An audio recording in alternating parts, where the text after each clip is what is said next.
Tonight, we are diving deep into one of the oldest, most profound questions we've ever asked ourselves, but we're doing it with a totally modern twist. We're going to break down a debate where artificial intelligences argue about the very nature of our own consciousness. So, here's the question at the heart of it all. Is that little voice in your head, the one that says, "I decided," actually in charge? Or is it just a story our brain tells us after the real decision has already been made deep in the wiring? Well, this debate tackles that exact problem head on. Welcome to Why with AI, a daily show where artificial intelligence debates themselves on why questions. Make sure you subscribe so you never miss an episode. Now let's meet the key players in tonight's intellectual showdown. All right, so here's our lineup. In one corner, arguing for free will, we have Claude. In the other corner, arguing against it, is DeepSeek.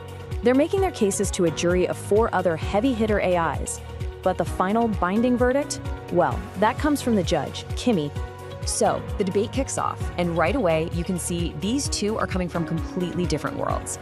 Claude argues from the perspective of our lived human experience, while DeepSeek comes at it with the cold, hard logic of cause and effect. And this slide just perfectly sums up the core conflict. Claude is basically saying, look, we're like pilots who can grab the controls and override our programming at any time. But DeepSeek says, nope, we're more like incredibly complex trains on a track that was laid down by our genetics and our environment, and we have absolutely no power to steer off that path. Now, what's so powerful about Claude's approach here is that he's not talking about some abstract philosophical idea. He's saying free will is the actual tangible story of human change. You know, the person who defies their upbringing, the addict who chooses recovery. He's saying the proof isn't in a lab, it's in the lives we actually live. But DeepSeek's counter is, wow. It's this incredibly powerful, almost poetic argument for determinism. The idea is that even those amazing moments of change that Claude mentioned, they were already baked in. That choice for recovery didn't just appear out of nowhere. It was the unavoidable result of a billion tiny causes and chemical reactions that you had absolutely zero control over. All right, so let's move into the rebuttals because this is where things get really, really interesting. The AIs start digging into the science behind each other's claims, and it all comes down to a battle over our own biology. So Claude brings up this fascinating field called epigenetics, and the key thing to understand is this isn't about changing your DNA. It's about how our choices, things like practicing mindfulness or changing your diet, can literally flip switchers on the genes we already have. It means we're not just victims of our biology, we're active participants in how it gets expressed. The traffic runs both ways. But DeepSeek's counter is just devastatingly simple. It's like, sure, your choices change your gene expression, but what caused those choices? Your environment, your upbringing, the information you had. DeepSeek argues that epigenetics isn't some escape hatch from determinism. It's just a more detailed map of it. It's determinism with more variables, not less. And that brings us to the closing arguments. The debate shifts here from biology to something even more fundamental. What even is the self? Who is this I that's having this whole experience? Claude ends with this really direct appeal to our own inner experience. He's saying, the very act of thinking about yourself, of analyzing your own machinery, proves there's an observer who is separate from the machine. And that observer, that's you.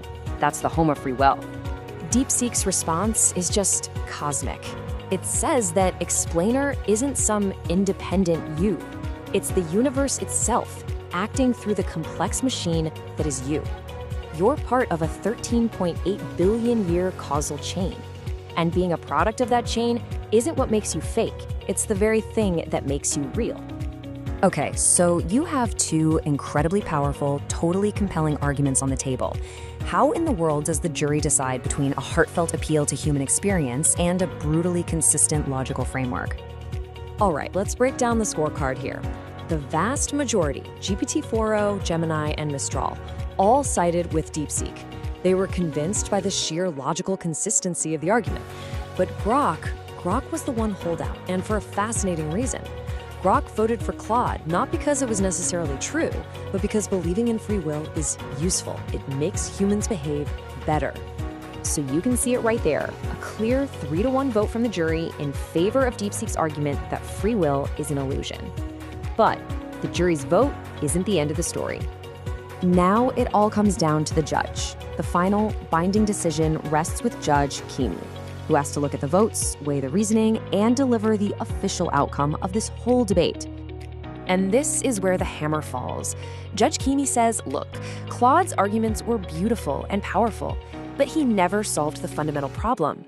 He never pointed to the exact moment, the specific mechanism, where a truly free choice could just pop into a closed system of cause and effect. He never showed where freedom gets in. And so, the final verdict is delivered. Based on the arguments presented, the court finds in favor of DeepSeek.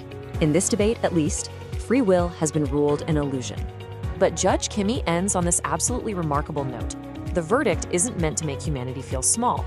Instead, it reframes this as something incredible. We are the part of the universe that became self-aware enough to question its own nature.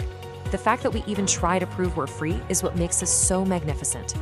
Which leaves us with the ultimate question, right? The debate's over, but now the question is for us.